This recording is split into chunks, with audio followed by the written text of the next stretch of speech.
às autoridades das Nações Unidas, aos representantes dos diferentes países que a integram e a todos os cidadãos do mundo que nos estão assistindo, boa tarde. Para aqueles que não sabem, eu não sou político. Sou um economista liberal libertário, que jamais teve a ambição de fazer política e que foi honrado com o cargo de presidente da República Argentina. Diante do fracasso estrondoso de mais de um século de políticas coletivistas que destruíram nosso país, este é meu primeiro discurso frente à Assembleia Geral das Nações Unidas. E quero aproveitar para, com humildade, alertar as diferentes nações do mundo sobre o caminho que estão trilhando há décadas e sobre o perigo que implica o fracasso desta organização em cumprir sua missão original. Não venho aqui para dizer ao mundo o que ele deve fazer. Venho aqui para dizer ao mundo, por um lado, o que vai acontecer se as Nações Unidas continuarem promovendo as políticas coletivistas que vem promovendo sob o mandato da Agenda 2030. Por outro, quais são os valores que a nova República Argentina defende? Quero, sim, começar dando crédito quando o crédito corresponde. A Organização das Nações Unidas nasce do horror da guerra mais cruenta da história global, com o objetivo principal de que nunca mais voltasse a ocorrer. Para isso, a organização gravou em pedra seus princípios fundamentais na Declaração Universal dos Direitos Humanos. Ali foi consignado um acordo básico em torno de uma que todos os seres humanos nascem livres e iguais em dignidade e direitos. Sob a tutela desta organização e a adoção dessas ideias, durante os últimos 70 anos, a humanidade viveu o período de paz global mais longo da história, que coincidiu também com o período de maior crescimento econômico da história. Foi criado um fórum internacional onde as nações pudessem resolver seus conflitos por meio da cooperação, em vez de recorrer instantaneamente às armas. E conseguiu-se algo impensável: sentar de maneira permanente as 5 potências mais grandes do mundo em uma mesma mesa, cada uma com o mesmo poder de veto, apesar de terem interesses totalmente opostos. Tudo isso não fez com que o flagelo da guerra desaparecesse, mas conseguiu, por enquanto, que nenhum conflito escalasse a proporções mundiais. O resultado foi que passamos de ter 2 guerras mundiais em menos de 40 anos, que juntas cobraram mais de 120 milhões de vidas, para ter 70 anos consecutivos de relativa paz e estabilidade global, sob o manto de uma ordem que permitiu ao mundo inteiro se integrar comercialmente, competir e prosperar, porque onde entra o comércio, não entram as balas, dizia Bastia, porque o comércio garante a paz, a liberdade garante o comércio e a igualdade perante a lei garante a liberdade. Cumpriu-se, de fato, o que consignou o profeta Isaías e se lê no parque cruzando a rua, e Deus julgará entre as nações, e arbitrará por muitos povos. Forjarão suas espadas em arados e suas lanças em podadeiras, nação não tomará espada contra nação. Nunca mais conhecerão a guerra de maneira significativa e de forma permanente. Isso é o que ocorreu, principalmente sob a tutela das Nações Unidas em suas primeiras décadas. E por isso, sob essa perspectiva, estamos falando de um sucesso notável na história das nações que não pode ser ignorado. Agora bem, em algum momento, e como costuma acontecer com a maioria das estruturas burocráticas que os homens criamos, esta organização deixou de zelar pelos princípios esboçados em sua declaração fundante e começou a mutar. Uma organização que havia sido pensada essencialmente como um escudo para proteger o reino dos homens, se transformou em um leviatã de múltiplos tentáculos que pretende decidir não apenas o que cada Estado-nação deve fazer, mas também como todos os cidadãos do mundo devem viver. Assim é como passamos de uma organização que buscava a paz para uma organização que impõe uma agenda ideológica a seus membros sobre uma infinidade de temas que dizem respeito à vida do homem em sociedade. O modelo de Nações Unidas que havia sido bem-sucedido, cuja origem podemos rastrear nas ideias do presidente Wilson Zweitaussenden, que falava sobre a sociedade de paz sem vitória e que se baseava na cooperação dos Estados-nação, foi abandonado. Foi substituído por um modelo de governo supranacional de burocratas internacionais que pretendem impor aos cidadãos do mundo um modo de vida determinado.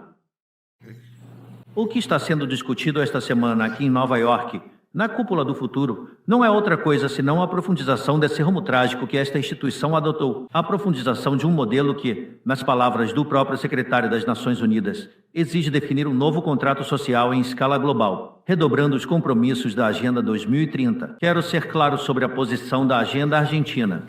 A Agenda 2030, embora bem intencionada em suas metas, não é nada mais do que um programa de governo supranacional de viés socialista, que pretende resolver os problemas da modernidade com soluções que atentam contra a soberania dos Estados-nação e violam o direito à vida, à liberdade e à propriedade das pessoas.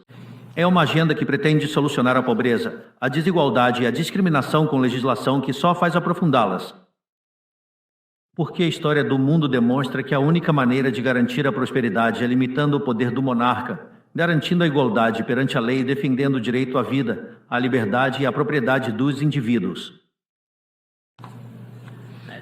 Foi precisamente a adoção dessa agenda que obedece a interesses privilegiados, o abandono dos princípios esboçados na Declaração Universal dos Direitos Humanos das Nações Unidas, o que distorceu o papel desta instituição e a colocou em um caminho errado. Assim, vimos como uma organização que nasceu para defender os direitos do homem se tornou uma das principais propulsoras da violação sistemática da liberdade, como, por exemplo, com as quarentenas a nível global durante o ano de 2020, e que deveria ser considerada um crime contra a humanidade. Nesta mesma casa que diz defender os direitos humanos, permitiram a entrada no Conselho de Direitos Humanos a ditaduras sangrentas como a de Cuba e Venezuela, sem o menor reproche. Nesta mesma casa que diz defender os direitos das mulheres, permite a entrada no Comitê para a Eliminação da Discriminação contra a Mulher a países que punem suas mulheres por mostrar a pele. Nesta mesma casa, sistematicamente se votou contra o Estado de Israel, que é o único país do Oriente Médio que defende a democracia liberal, enquanto se demonstrou, ao mesmo tempo, uma incapacidade total de responder ao flagelo do terrorismo. No plano econômico, foram promovidas políticas coletivistas que atentam contra o crescimento econômico, violentam os direitos de propriedade e dificultam o processo econômico natural, chegando a impedir que os países mais atrasados do mundo desfrutem livremente de seus próprios recursos para avançar. Regulamentos e provisões impulsionados precisamente pelos países que se desenvolveram graças a fazer o mesmo que hoje condenam. Além disso, tem-se promovido uma relação tóxica entre as políticas de governança global e os organismos de crédito internacional, exigindo que os países mais relegados comprometam recursos que não têm em programas que não precisam, tornando-os devedores perpétuos para promover a agenda das elites globais.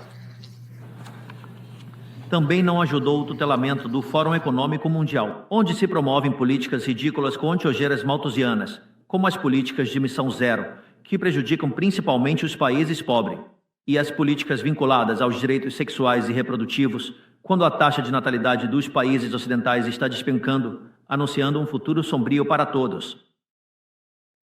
A organização também não cumpriu satisfatoriamente sua missão de defender a soberania territorial de seus integrantes, como sabemos os argentinos de primeira mão na relação com as Ilhas Malvinas. E chegamos até uma situação em que o Conselho de Segurança, que é o órgão mais importante desta casa, de fato se desnaturalizou porque o veto de seus membros permanentes começou a ser utilizado em defesa dos interesses particulares de alguns. Assim estamos hoje, com uma organização impotente em oferecer soluções para os verdadeiros conflitos globais, como tem sido a aberração e a aberrante invasão russa à Ucrânia, que já custou a vida de mais de 300 mil pessoas, deixando um rastro de mais de 1 milhão de feridos no processo. Uma organização que, em vez de enfrentar esses conflitos, investe tempo e esforço em impor aos países pobres como e o que devem produzir, com quem se vincular, o que devem comer e em que acreditar, como pretende ditar o presente pacto do futuro. Toda esta longa lista de erros e contradições não foi gratuita, mas resultou na perda de credibilidade das Nações Unidas diante dos cidadãos do mundo livre e na desnaturalização de suas funções. Por isso, quero fazer um aviso. Estamos diante de um fim de ciclo. O coletivismo e a pose moral da agenda UOC colidiram com a realidade e já não têm soluções credíveis a oferecer para os problemas reais do mundo. Na verdade, nunca as tiveram. Se a Agenda 2030 fracassou, como reconhecem seus próprios promotores, a resposta deveria ser nos perguntarmos se não foi um programa mal concebido desde o início. Aceitar essa realidade, mudar o rumo. Não se pode pretender persistir no erro redobrando a aposta em uma agenda que sempre falhou. O mesmo acontece com as ideias que vêm da esquerda.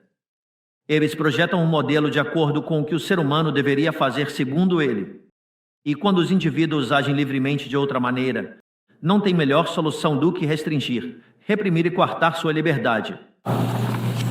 Nós, na Argentina, já vimos com nossos próprios olhos o que há no final deste caminho de inveja e paixões tristes, pobreza, embrutecimento, a anarquia, a ausência fatal de liberdade.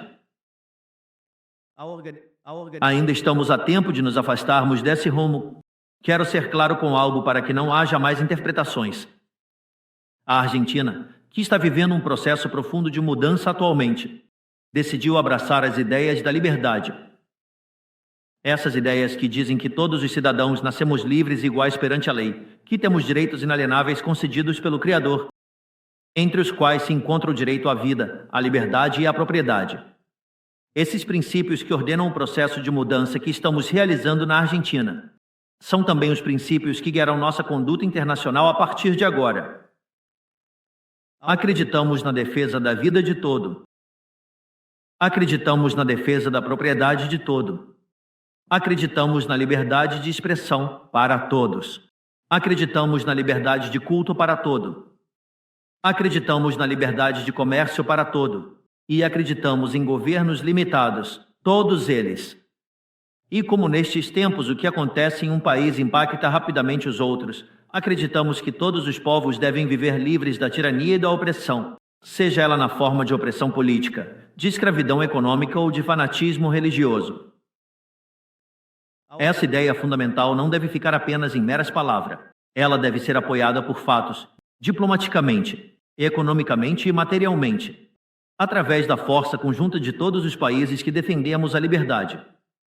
Esta doutrina da nova Argentina não é mais nem menos do que a verdadeira essência da Organização das Nações Unidas, ou seja, a cooperação das Nações Unidas em defesa da liberdade. Se as Nações Unidas decidirem retomar os princípios que lhe deram vida e voltar a adaptar o papel para o qual foi concebida, conte com o apoio inabalável da Argentina na luta pela liberdade. Saiba também que a Argentina não apoiará nenhuma política que implique a restrição das liberdades individuais, do comércio ou a violação dos direitos naturais dos indivíduos. Não importa quem a promova ou quanto consenso essa instituição tenha. Por esta razão, queremos expressar oficialmente nosso dissenso de maneira formal sobre o Pacto do Futuro assinado no domingo e convidamos todas as nações do mundo livre a nos acompanharem não apenas no dissenso deste pacto, mas na criação de uma nova agenda para esta nobre instituição e a agenda da liberdade. A partir de hoje, saibam que a República Argentina vai abandonar a posição de neutralidade histórica que nos caracterizou e estará na vanguarda da luta em defesa da liberdade. Porque, como dizia Thomas Paine, aqueles que desejam colher as bênçãos da liberdade devem, como homens, suportar a fadiga de defendê-la. Que Deus abençoe os argentinos e todos os cidadãos do mundo e que as forças do céu nos acompanhem. ¡Viva la libertad, carajo! Muchas gracias. On behalf of the Assembly, I wish to thank the President of the Argentine Republic.